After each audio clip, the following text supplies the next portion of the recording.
Amables televidentes de Conversación Franca por Su Mundo TV. Aquí estamos ya como cada tarde con este su espacio en el horario de 4 a 5 de la tarde y en la antesala de lo que va a ser un fin de semana prometedor, con mucho calor, mucho proselitismo por todo el país.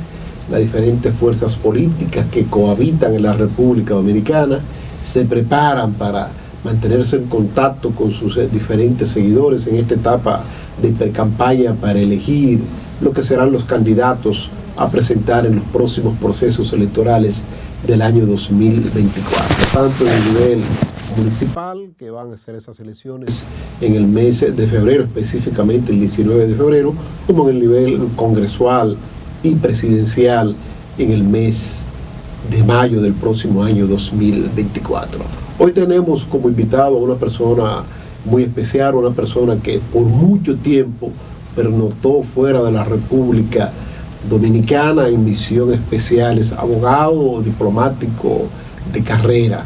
Con Eddie de Gracia vamos a hablar en el día de hoy. Bienvenido, Eddie de Gracia, a este su espacio, Conversación Franca. Muchas gracias, Ramón. Realmente me siento muy contento de retornar de nuevo a este importante programa que tanta audiencia tiene y que me siento tan feliz de acompañarte. Para nosotros es un privilegio tenerlo a usted con nosotros para hablar de Eddie de Gracia, la parte que muchas personas no conocen de él. Eddie de Gracia, pues, según tengo entendido, pernoctó mucho tiempo en el exterior, en ese fascinante mundo de la diplomacia, donde a muchas personas, pues, le llama la atención, básicamente en la etapa de la juventud, en la etapa ya de la adultez, inicial. Entonces queríamos pasar una panorámica contigo primero, para que nos cuentes de tu experiencia en el mundo diplomático, en cuáles lugares, en cuáles países del continente estuviste como representante de la República Dominicana en las diferentes misiones diplomáticas que te tocó formar parte de la misma, y que la República Dominicana mantiene excelentes vínculos diplomáticos y consulares con esos países, que tú nos vas a decir dónde estuviste, qué hiciste en cada uno de estos lugares. Sí, por supuesto, Ramón. Qué gusto pues hablarte de esa experiencia tan importante. Fíjate, la primera oportunidad que uno tiene, que se me dio, fue irme a estudiar.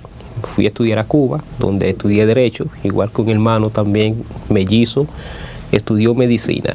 Bueno, y también ahí mismo inicio con... ¿Qué año fue eso?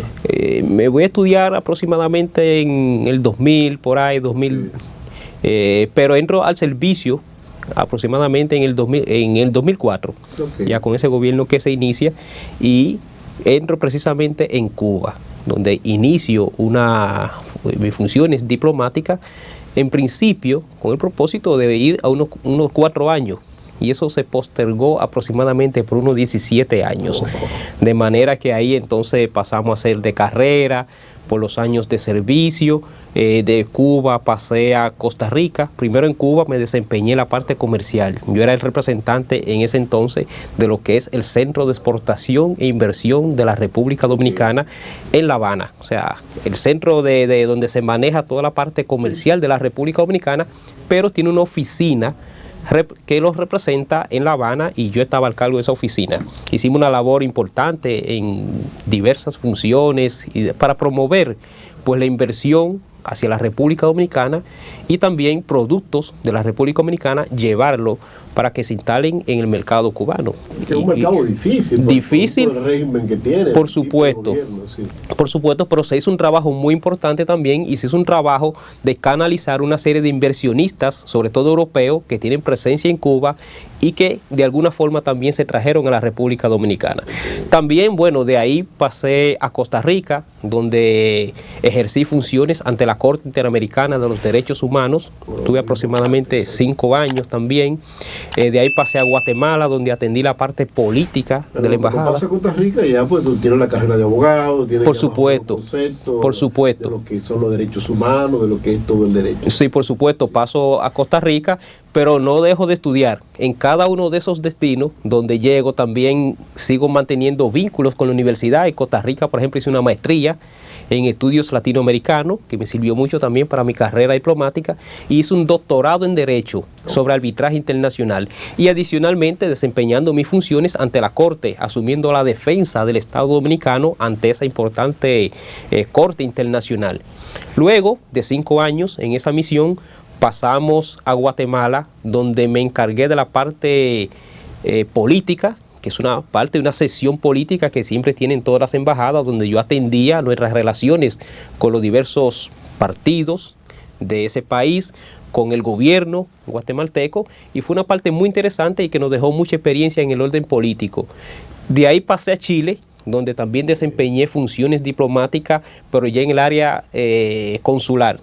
Entonces, comercial, consular, y fue muy interesante también porque nos correspondió pues atender la comunidad dominicana en ese país, donde hasta ese momento había unos 35,000 dominicanos. Entonces pudimos desarrollar una serie de actividades y de organización de esa masa de dominicanos que reside en ese país y que por alguna razón habían llegado en los últimos años, pero muchos estaban indocumentados. A eso te iba a preguntar, que qué tipo de servicios reclaman esos dominicanos residentes en Chile, la mayoría que están en Estados Unidos, carta de ruta, me imagino que en Chile no tanto, renovación de pasaporte, eso. Sí, no. Todos los servicios consulares lo piden aún estando indocumentados porque tienen una relación con la República Dominicana. Sí. Por ejemplo, el pasaporte, se le emitía su pasaporte, carta de ruta, certificado de no antecedentes penales para buscar trabajo allá que se le permitía. Bueno, ahí desarrollamos también, pero lo más importante también, que esa comunidad dominicana fuimos pioneros en desarrollarlo como organización, muy estructurado, muy organizado. Se creó toda una institución donde había un vínculo directo con la embajada, y pues la comunidad dominicana a los fines puede proveerle siempre un nivel de atención frente al gobierno, frente a las autoridades, y que estos puedan también de alguna forma regularizar su situación. Entonces es un trabajo muy interesante en el que pudimos pues de alguna forma ayudar. En cada uno de los países siempre nos vinculábamos con la comunidad dominicana, porque es un servicio que tenemos que llevar de la mano con la misión diplomática, pero en Chile, por la incidencia de la cantidad de dominicanos que había hasta ese momento, fue donde más desarrollamos esa actividad. ¿Visitaste Valparaíso en Chile? Sí, muchas veces. Sí. Muy bonito. Y ahí recordarte al poeta Pablo Neruda. Pablo Neruda, fui varias veces a su casa. Okay, a la casa que hoy es un museo. Sí, la casa museo. Por supuesto. En varias casas tiene. Sí, eso era la de Valparaíso, era sí, él más narra en sus escritos, por supuesto. Poemas, en esas memorias que él escribió antes de ir. Por supuesto. Entonces ha sido todo un trayecto. ¿De Chile dónde pasaste entonces? No, de Chile ya retorné a la República Dominicana, sí. Pero en esos países pude pues desarrollar todos mis años diplomáticos. Ya estuve luego participando en diversas jornadas a nivel internacional, pero propiamente en labores que se desarrollaban de conformidad con la Cancillería, por ejemplo, en los Estados Unidos, en Europa, pero ya como países a nivel de relaciones diplomáticas acreditados fue en esos países. Bueno, entonces cuando regresa aquí al país te queda al servicio del Ministerio de Relaciones Exteriores, me imagino, ¿verdad? Sí. El servicio del Ministerio de Relaciones Exteriores con funciones específicas de trabajar en diferentes áreas que tienen vínculo quizá con los países donde tú estuviste. Por supuesto, sí. Por supuesto. Ok, entonces al regresar, Eddie, de gracia aquí a la República Dominicana, encuentra un país diferente, un país con infraestructura diferente, con una burocracia diferente. Entonces, ¿cómo se reinserta? Porque después de 17 años fuera del país, sí, es un poquito como cuesta abajo uno reinsertarse, porque aunque tú mantenías el vínculo, me imagino, venía cada cierto tiempo aquí al país. Sí, mira, por supuesto que cuando uno retorna a la República Dominicana, yo nunca me desprendí de ese nexo directo con el Estado. Hacía tu vacacioncita, no era que viajaba tanto, pero la dinámica de trabajar para el Estado Dominicano me permitía tener ese vínculo constante con el Estado Dominicano, a diferencia del migrante cuando se va, que prácticamente se desarraiga de su realidad, se desconecta, y si mantiene vínculo lo mantiene con su familia. Pero yo tenía que permanecer siempre teniendo un vínculo directo con el Ministerio de Relaciones Exteriores, en la actividad política, porque también recibía muchas personalidades de la República Dominicana. Entonces sí venía también con frecuencia propio de las labores que tenía que desempeñarme ante el Ministerio de Relaciones Exteriores y ciertas reuniones que se daban aquí con el Poder Ejecutivo. Entonces, pero claro está, cuando uno luego llega a residir de nuevo, se encuentra con una realidad que no existía cuando uno la tenía. La costumbre van cambiando, el desarrollo del país.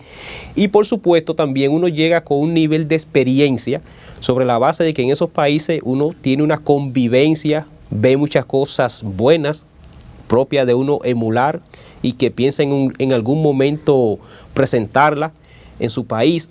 Hay cosas también que uno ve que nosotros la hemos desarrollado mejor y que hemos avanzado mucho, pero por supuesto también a partir de esa inquietud que uno llega y que uno trae, porque también mantenía el vínculo, porque ejercía la política desde muy jovencito, cuando fui PLDista. Yo entré aproximadamente de unos 15 años al partido, un círculo de estudio, y duré casi 27 años en ese partido. Y eso también me permitía a mí mantener ese vínculo político con múltiples dirigentes. Entonces, al retornar al país, viene luego esa reinserción importante que uno tiene que hacer y me corresponde en la etapa de formación de la Fuerza del Pueblo. Entonces ahí paso del PLD a la Fuerza del Pueblo y ahí entonces pues se van combinando esa dualidad. Mi reinserción en la República Dominicana, en la sociedad dominicana y por supuesto mi reinserción política en un partido que se inicia. Y ya usted ve el tiempo que ha transcurrido y cómo ha madurado ese partido y ahí hemos desarrollado una serie de proyectos que hoy estamos encaminando. Bueno, ahora Eddie de Gracia se encamina sus pasos hacia el pueblo, a ese pueblo llano, ese pueblo que conforma la circunscripción electoral número 1 del Distrito Nacional, una circunscripción electoral con altas y bajas, con clase media, clase baja, clase media alta y clase alta. Entonces yo quisiera saber cómo se ha insertado Eddie de Gracia en ese público multifacético, multieconómico, yo diría, usando una palabra que quizá no era más apropiada, pero realmente es así. Ahí tú te encuentras en el caso de los kilómetros, por los 7,5 por ahí, el caso de los Praditos, el caso de la yuca aquí en Naco, el manguito, mata hambre, de gente de clase media, baja, en ocasión, en el caso de los kilómetros y en el caso de mata hambre. Pero sin embargo te encuentras con clase media alta como Naco, Piantini, Serrayé, te encuentras con clase alta como el caso de Bellavista. Entonces yo quisiera saber cómo se ha desenvuelto Eddie de Gracia en contacto con esta multiplicidad de sectores para promover sus aspiraciones a ser representante de esos sectores ante el Congreso de la Nación. Sí, mire, es una zona geográfica, esa demarcación territorial, mejor dicho, que se compone por una gran cantidad pues de representatividad en el orden social, en el que uno encuentra diversos sectores de carácter económico, como usted bien lo ha explicado, muchos de clase alta y otros también de clase media y clase un poco más baja, y eso es lo que ha permitido también que uno pueda de alguna forma readecuar un discurso que vaya apropiado a la generalidad que ahí se maneja.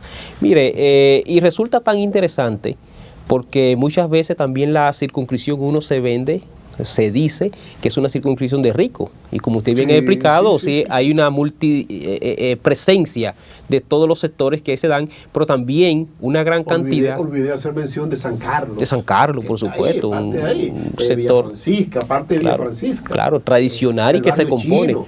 Por supuesto, también toda esa parte de la Duarte que entra. Sí. Así es. Entonces, incluso la experiencia de haber sido también estudiante en la Universidad Autónoma de Santo Domingo, donde también se congrega una gran cantidad de estudiantes de múltiples origen social, permite que uno pueda desarrollar la condición para poder realizar un discurso que se pueda adecuar a la situación real que se encuentra en esa demarcación territorial. También tenemos que ver que la gran cantidad de negocios que con los años han florecido en esa circunscripción tiene una alta presencia de personas que no viven en la circunscripción, pero hacen vida diariamente laboral y muchos incluso votan y que muchas familias tradicionales, que es la que podíamos quizá de alguna forma sindicar que eran los ricos, se han ido de la zona, entonces otros están tomando decisiones. De manera pues que nosotros en los diversos recorridos hemos ido apuntalando básicamente las grandes necesidades que requiere hoy de atención en la circunscripción, a los fines de poder vincular un propósito, un proyecto, un discurso que se acentúe de conformidad con cada una de las presencias de esas clases sociales. Caminamos cada uno de esos sectores un poco más empobrecidos, pero también vemos las necesidades y vemos el aspiracional de la clase social un tanto más económica, un tanto avanzada, que se podría decir, que hace vida en esa demarcación. Y en ese sentido nosotros entendemos y estamos muy agradecidos porque se ha reconocido y estamos en un posicionamiento electoral muy favorable, lo que indica que hemos interpretado la necesidad de esa demarcación territorial a nivel electoral. Bueno, de regreso con más de Conversación Franca en este interesantísimo conversatorio con Eddie de Gracia, que es integrante de la dirección central del Partido Fuerza del Pueblo. Como vimos en ese primer segmento, una persona que ha hecho vida diplomática durante 17 años en diferentes lugares del mundo, específicamente Centroamérica y el Caribe, que son países que tienen ciertas similitudes con las costumbres nuestras. El idioma es el mismo, las costumbres culinarias son prácticamente la misma, se come carne, en Centroamérica se consume mucho maíz, muchos cereales, a diferencia de aquí, que aquí se consume mucho arroz, ¿verdad? En Sudamérica mucha carne. Sudamérica mucha carne.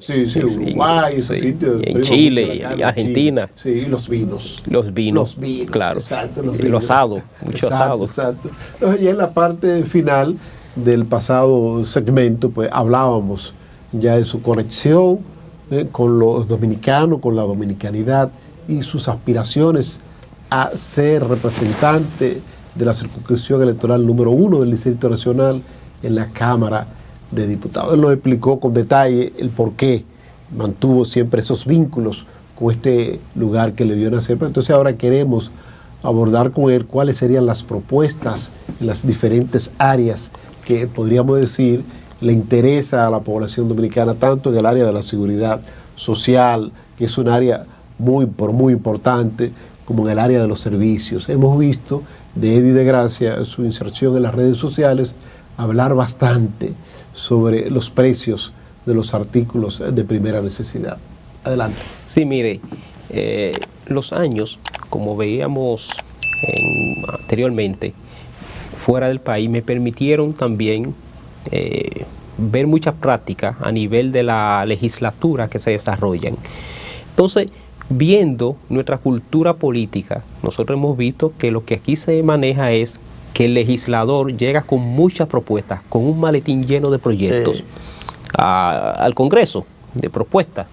Sin embargo, de alguna forma no se enfoca en temas específicos, y lo que se da en otros países, que se ha puesto quizá algún nivel de control, es para que no se produzca una hiperlegalidad, porque eso de alguna forma también retrocede el desarrollo. Entonces, a esos fines, nosotros también, que tenemos nuestros proyectos, lo que vamos pues a presentar, lo que son medulares, nosotros quisiéramos también desde el Congreso primero revisar una gran cantidad de legislaciones a los fines de que puedan ser debidamente modificadas para que puedan ser útil y habilitadas, para que puedan pues de alguna forma ser habilitadas para su uso cotidiano, porque muchas veces por diversas razones incluso han quedado en desuso o no se pudo aplicar. El legislador en su momento no tomó aspectos específicos para hacerla más viable. Nosotros queremos revisar una gran cantidad de legislaciones que obedecen este criterio. No obstante, ver también una gran cantidad de temas que obedecen al interés nacional: la seguridad, la salud, la seguridad social, temas de educación, temas de orden económico y por supuesto temas también que tienen que ver con la estabilidad macroeconómica del país. O sea, una serie de elementos que tienen que ver con el día a día del legislador a los fines de fiscalizar, de legislar y toda la competencia que tiene. Pero por supuesto también tenemos nuestros proyectos a presentar. Unos de esos, entre varios, es presentar proyectos de ley que garanticen la seguridad alimentaria de los dominicanos. No es un tema de producción o un tema de abastecimiento, es un tema de que cada dominicano tenga la seguridad que los alimentos van a llegar a su mesa, sobre todo en momentos de desastre, en momentos que se ve sin un empleo, porque cualquier situación de esa puede ocurrir, por más estable que se encuentre una persona, puede verse con precariedades, y que el Estado dominicano tenga la obligatoriedad de servir y de generar ese nivel de seguridad alimentaria.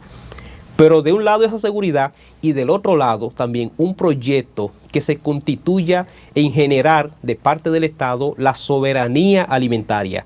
Y eso se explica como la capacidad que tiene el Estado dominicano de propiciar la producción de sus propios alimentos y no depender de la alimentación de todos sus ciudadanos que provenga de mercados internacionales, porque se pueden ver en algún momento con elementos exógenos que ocurren a nivel internacional, como una guerra, como los efectos, por ejemplo, de la pandemia, lo que generan crisis e inflación, sino que la alimentación de los dominicanos sea el producto, sea el resultado de la producción nacional.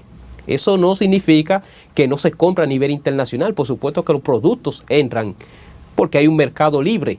Sin embargo, ese plato, ese régimen alimenticio del que depende el dominicano sea el resultado de una producción nacional. Y es lo que queremos, es que se genere una soberanía alimentaria, a los fines de que pueda esto de alguna forma intervenir en el mercado local y esas situaciones exógenas no determinen un nivel de inflación como el que se está presentando hoy. Entonces también, adicionalmente a esos proyectos, poder también intervenir de forma legal en lo que se genera el mercado local. Productos que son básicos, que son de primera necesidad, que por alguna razón hoy obedecen a la oferta y la demanda. Y que una serie de intermediarios se lucran, y ver que de parte del Estado esa alimentación, esos productos que son básicos, sean controlados por el Estado dominicano para que no se genere ese nivel de inflación. Nosotros conocemos, usted y yo, que anteriormente podíamos ir a un supermercado y veíamos listas tasadas de productos y precios.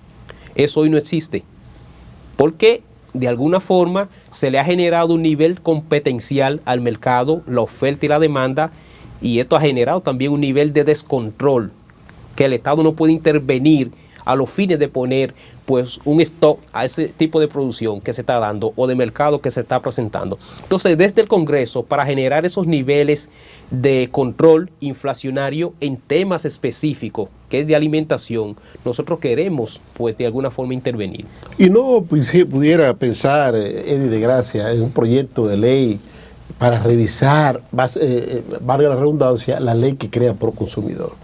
Proconsumidor pues fue creado mediante ley, y como su nombre lo dice, es defender al consumidor, no control de precios, porque estamos en mercados liberales, y esa misma ley establece que incluso el director ejecutivo no puede tener vínculos partidarios. Sin embargo, hemos visto un director ejecutivo ahora, el señor Eddie Alcántara, que es más activista político que el secretario general del partido gobernante. Entonces no está dentro de las leyes en carpeta que podría someter Eddie de Gracia a revisar esta figura importante que debe estar, reitero, al servicio del pueblo, sin bandería política. Sí, mire, precisamente esa es una de las leyes que se enmarca en la que nosotros estamos abocados a revisar. Porque de alguna forma, cuando se estructuró la actual legislación, se le quitaron facultad a una institución que venía de ser la que revisaba o controlaba los precios en el Estado dominicano, a carecer de esas funciones, y solamente tiene funciones específicas que están determinadas a un tema del desarrollo del día a día que se da con los productos, de la garantía de los productos, de revisar la propaganda, sí. Pero le ha dejado entonces esa facultad a la oferta y la demanda, y no tiene las autoridades de esa institución la posibilidad de poder intervenir por un tema de precio. Y es ahí entonces donde se ha generado podría decir incluso este desorden, porque no hay un control establecido. Esto tiene que volver de nuevo a su origen y tenemos que generarle un nivel de solidez, un nivel de fuerza y un nivel competencial al funcionario de proconsumidor a los fines de que puedan generarle también esta seguridad al consumidor dominicano en cuestiones de precio.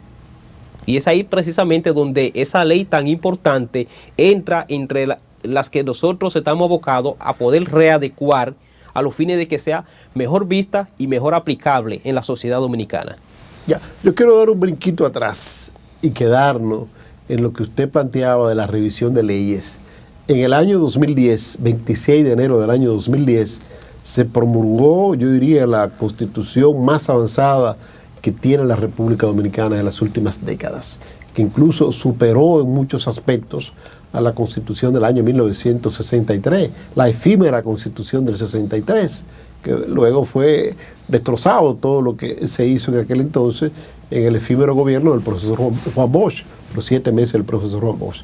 En el año 2010, pues, se llega a un consenso y se promulga, después de discusión y de ser aprobada en la Asamblea Revisora, la Constitución de la República Dominicana, que establece la creación de altas cortes, establece nuevas normas, nuevos articulados, incluso un polémico artículo, el 39, que habla sobre el aborto, entre otras cosas. Pero ¿qué sucede?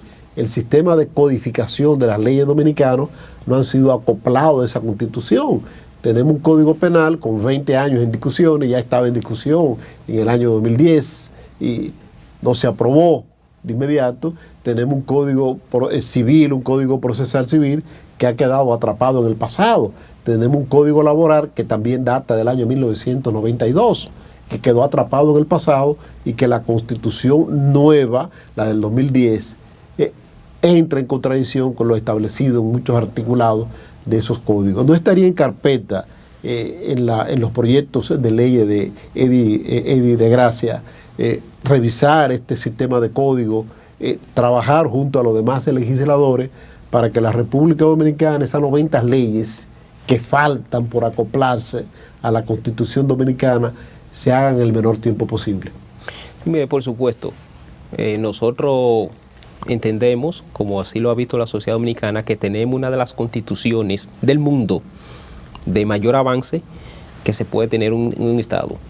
Y esta constitución, por supuesto que también no necesita al día de hoy, para una correcta aplicación, ser modificada. Todo lo contrario, tiene una solidez muy avanzada y prácticamente abarca todos los aspectos modernos que tiene que tener para la concepción de un Estado moderno, como debe de ser. Ahora, esa Constitución, en todas sus partes, también ha sido un llamado para su correcta aplicación de una serie de leyes y de normativas para que sean viables, que tienen todavía el Congreso Nacional que abocarse a su promulgación, a su creación y incluso a su correcta modificación. Entonces, de conformidad con una serie de legislaciones, el Código de Trabajo, el Código Civil, el Código Civil, el Código Penal, gran cantidad. Excepto hasta el mismo Código Procesal Penal, que data de los inicios del presente siglo, claro, pero no está acoplado a esa Constitución. Es una codificación que se le ha venido readecuando con algunos parches, pero no es una codificación moderna. Entonces, cuando choca con la realidad de una Constitución tan sólida, tan moderna, tan aplicable, necesita del instrumento de una serie de instituciones que puedan coayudar a la correcta el correcto desenvolvimiento de esta Constitución, y que una gran cantidad de leyes que están previstas para hacer.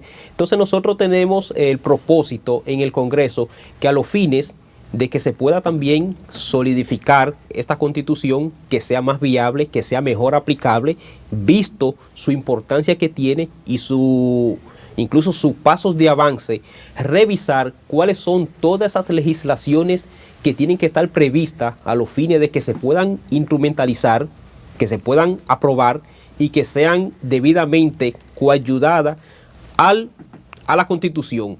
Pero obviamente también otras leyes que tienen que ser readecuadas, que tienen que ser revisadas, que tienen años aplicándose, pero que no obedecen a los criterios modernos de esta sociedad, que es cada vez más cambiante, y que las leyes tienen que irse de conformidad con la propia cultura de los pueblos, adaptándose a cada una de esas manifestaciones, nosotros vernos también en la necesidad de adecuarla, pero sobre todo también para fortalecer esa constitución moderna, pero que esa constitución moderna tenga la ayuda y de la aplicabilidad de cada una de esas leyes modernas que el Congreso está abocado a aprobar. Las tres causales, ¿necesarias o innecesarias en el Código Penal en discusión?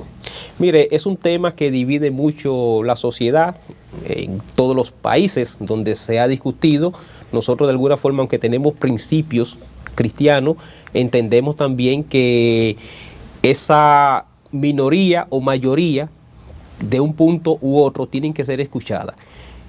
Para habilitar, por ejemplo, un código penal que pueda ser aprobado, nosotros vemos bien que una legislación paralela. Puede ser una legislación paralela a los fines de poder generar un código penal que tan necesario es hoy en la sociedad dominicana.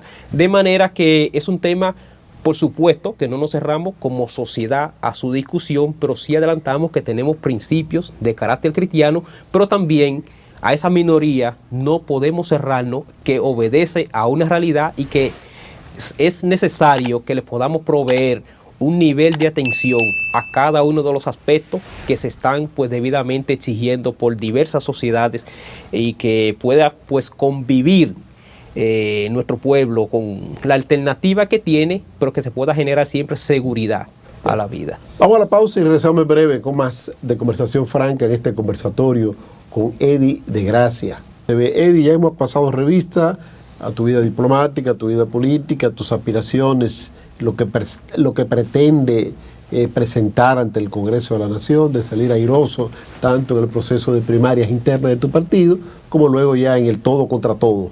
Porque después del 1 de octubre, que ya se conviertan en candidato, ahí va el todo contra todo. Ahora es en lo interno, esa lucha interna que los partidos libran para tener la mejor oferta ante el electorado. Bueno, quisiéramos entonces pasar revista contigo ahora a tu entidad, a la entidad política a la cual tú perteneces, la Fuerza del Pueblo. Se habla de alianzas, se habla de alianzas municipales de cara al proceso electoral de febrero del año 2024, y de alianza ya a nivel del Congreso y de la Presidencia de la República. Pero para llegar a esa mesa de conversaciones, se supone que los partidos políticos tienen que exhibir músculos primero, para ver quién tiene más fortaleza, qué ha hecho, y quisiéramos saber qué está haciendo la Fuerza del Pueblo para convertirse en una entidad con vocación de poder, que de cara al proceso electoral del año 2024, la gente lo vea, la sienta como la entidad política que respalda. Mire, la Fuerza del Pueblo, vamos a ver que culturalmente también en la República Dominicana se ha desarrollado un interés político sobre la base de construir mayoría, sobre la base de las grandes alianzas. Entonces la Fuerza del Pueblo, liderado por un político de trascendencia como Leonel Fernández, que ha sido también en los últimos años un líder que ha podido constituir las grandes alianzas históricas en la República Dominicana y que le han dado el triunfo en reiteradas ocasiones, hoy no es la excepción. Entonces la Fuerza del Pueblo se constituye hoy como un partido visto bajo esos principios y trabajando sobre la base de ir construyendo hoy uno de los bloques de alianzas más sólidos que se han presentado en los últimos años en la historia política de la República Dominicana. Entonces la Fuerza del Pueblo hoy está presentando, de conformidad con un calendario hasta que lleguen las elecciones, prácticamente semanal, es lo que se ha venido haciendo, va a presentar, cada vez que se van dando las alternativas, un partido de lo que se va a ir constituyendo en el bloque de alianza. Recordemos que el propósito no es presentarlo de forma unificado todo el mismo día, porque estamos ante un gobierno que tiene los bolsillos hondos y siempre vive tentando a los partidos de oposición. Entonces la Fuerza del Pueblo... Y papeleta mató a menudo. Papeleta, entonces no tiene mucho escrúpulo desde el uso de los recursos masivos desde el Estado. Entonces la Fuerza del Pueblo, de conformidad con esa realidad, ha venido presentando su proyecto de alianza muy sólido, muy bueno. Entonces sí le puedo asegurar a usted que va a ser un bloque muy fuerte y que de alguna forma también le va a garantizar ese triunfo que está abocado la Fuerza del Pueblo pues a tener en el próximo proceso electoral. Aunque ese triunfo, pero para darse ese triunfo tiene que establecerse un crecimiento constante. ¿En qué está la Fuerza del Pueblo con esa consolidación de sus estructuras de base? ¿Está creciendo? Sí, la Fuerza del Pueblo, posterior a su congreso constitutivo que celebró, se abocó también a un proceso de inscripción masivo que no se ha detenido en ningún momento. Se presentó primero 1 millón de miembros, ya se presentó en un momento también 1,5 millones y ahora estamos abocados a presentar 2 millones de inscritos, lo que se constituye también... Tengo entendido que en el mes de septiembre. Sí, en el mes de septiembre ya se están dando los pasos finales, prácticamente tenemos la meta cumplida, pero eso se ha constituido hoy en algo inédito, en un partido que pese a ser el más joven en el proceso, hoy puede tener una matrícula de 2 millones, que de conformidad con el padrón electoral, solamente ya eso le constituye un 40% en el electorado dominicano. De manera que eso le garantiza a la Fuerza del Pueblo ya no solamente competir e ir a una segunda vuelta, sino que ya es un partido que se proyecta ganar en la primera vuelta en el próximo proceso electoral. Entonces, eso no lo había hecho nadie. Lo único que nosotros vemos ahora es otro partido, incluso el partido de gobierno, imitando esa hazaña que nosotros ya hemos desarrollado. De inscríbete. De inscríbete. Pero es un proceso... Hasta Guillermo Moreno veo que tiene unos carteles. Unos carteles, por supuesto. Sí. Sin embargo, es algo muy original de la Fuerza del Pueblo, que le ha sido fácil porque también como es el partido que inspira a las grandes mayorías, porque es el partido del futuro, una gran cantidad de personas vienen de forma natural, de otros partidos, vienen profesionales, personas que no habían participado en la política, ven como alternativa a la Fuerza del Pueblo y son ellos mismos que llegan y se están generando una cantidad de masiva de juramentaciones que la está haciendo nuestro líder Leonel Fernández en cada uno a nivel nacional, para decirle también que a nivel internacional en cada uno de los puntos en las circunscripciones donde se expresa el voto del dominicano en el exterior, la Fuerza del Pueblo prácticamente está sola, porque otros partidos se han desplomado, otros no han hecho el trabajo necesario. Entonces, con esa experiencia que tiene el presidente Fernández de haber atendido durante tantos años de forma eficaz a la diáspora dominicana y generar esos niveles de seguridad y ese liderazgo que tiene y ese prestigio a nivel internacional, nos garantiza que en esas demarcaciones también la Fuerza del Pueblo tiene la gran mayoría. De manera que se ha estructurado un partido hoy joven, pero muy sólido, una estructura sólida y que se ha expresado incluso en las marchas que hemos hecho, de manera que un partido muy compactado y que vamos hoy ya a esos 2 millones de inscritos. ¿Qué le ofrece la Fuerza del Pueblo a la dirigencia del PRM, el partido gobernante, que he visto en los últimos meses personas, seguidores, militantes, incluso hasta autoridades municipales del más bajo nivel, juramentarse a la Fuerza del Pueblo? Entonces, algo le está ofreciendo a la Fuerza del Pueblo, porque es un partido que no tiene dinero, no tiene el poder ahora mismo. ¿Qué le ofrece a la Fuerza del Pueblo a esos militantes del PLD que semana tras semana pues deciden ir a hacer fila en la Fuerza del Pueblo junto a Leonel Fernández? Mire, eso es lo sorprendente, que un partido de oposición sin recursos, sin decreto, precisamente nunca visto en la historia política dominicana, personas influyentes dejan el gobierno, dejan sus posiciones de comodidad para ir precisamente a un partido que le ofrece una alternativa. Pero esa alternativa está concebida sobre la base del progreso y la atención a generar la segunda gran ola de transformación en la República Dominicana. Porque precisamente el partido de gobierno, el partido oficialista, el PRM, no se constituyó en esa gran esperanza, pese a que vendieron un supuesto cambio, no ha sido el cambio, pero también a su militancia no lo han podido atender. Entonces, de conformidad con esa experiencia que tiene el presidente Fernández y que la Fuerza del Pueblo se constituye en esa gran esperanza que tiene el pueblo dominicano, hoy de todos los partidos, sin excluir el partido de gobierno, van de forma natural a juramentarse en la Fuerza del Pueblo, no por un cargo, no por... ¿Qué le ofrecen no entonces? ¿Qué le están ofreciendo? La Participación en un próximo gobierno. Ser parte de la transformación en la República Dominicana y poder concretar esa obra de desarrollo en la República Dominicana que no se lo ofreció el PRM. Bueno, porque pelear con un partido del gobierno es difícil. El partido del gobierno, como usted lo acaba de decir, tiene decretos, Sí. tiene incluso candidaturas, Sí. y con apoyo económico. Por eso usted ve que muchos alcaldes electos en la boleta del PLD, e incluso algunos en la boleta de la Fuerza del Pueblo, han ido a hacer fila con el PRM. En esto es muy determinante para poderle dar una explicación a la situación que ocurre, el sólido liderazgo de Leonel Fernández.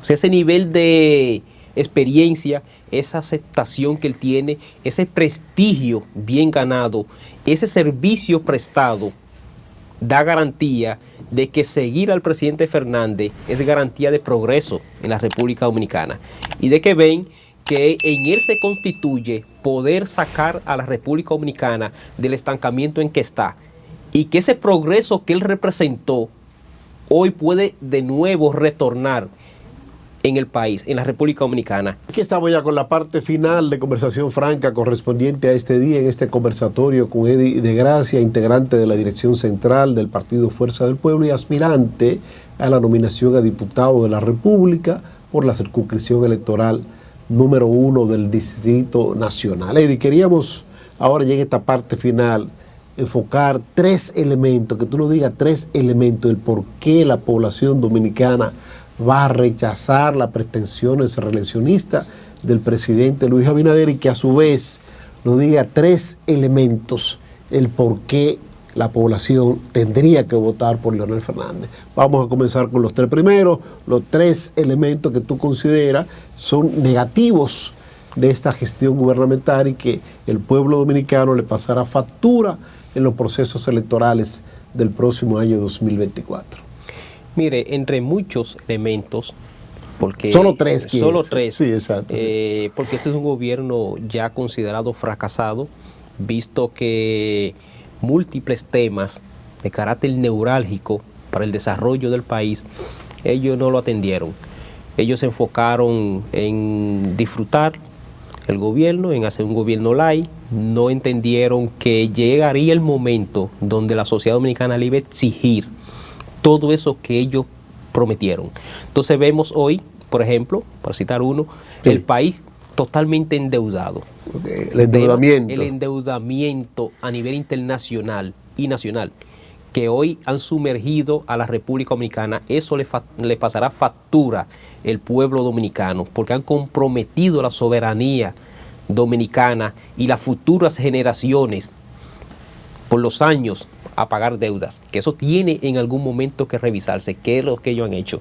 Entonces vemos también, como otro punto neurálgico, el nivel de inseguridad. La inseguridad ciudadana que se está generando en la República Dominicana a niveles nunca vistos, sin precedente, cuando lo que vimos en otro momento es que se generaba un nivel de seguridad con los debidos controles, pero hoy se ha salido totalmente de control. Vemos también como un tercer factor la inflación que hoy tienen todos los dominicanos, algo sin precedente. Entonces un gobierno que no tiene una política de disminución de precios o de control de precios y solamente se excusa en factores exógenos para decir que todo ha subido a nivel internacional y que también aquí tenía que subir, pero no se genera una política para poder mitigar esa situación que está ocurriendo.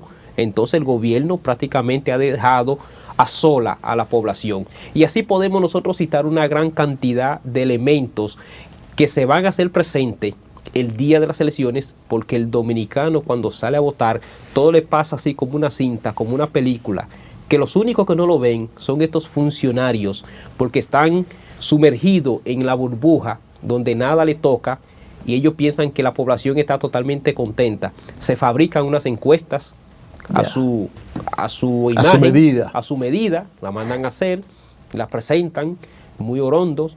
Entonces también ellos a nivel de publicidad han invertido una cantidad multimillonaria también sin precedente para promoverse que son el gobierno más exitoso, pero no hay una obra, no han iniciado una obra, no han concluido una obra cuando aquí también vemos que las grandes obras de desarrollo y de progreso la desarrolló el presidente Fernández. Entonces, ese mismo votante, en la misma medida que está viendo el nivel de fracaso y deterioro a que nos ha sumergido este gobierno, por el otro lado ve también la experiencia.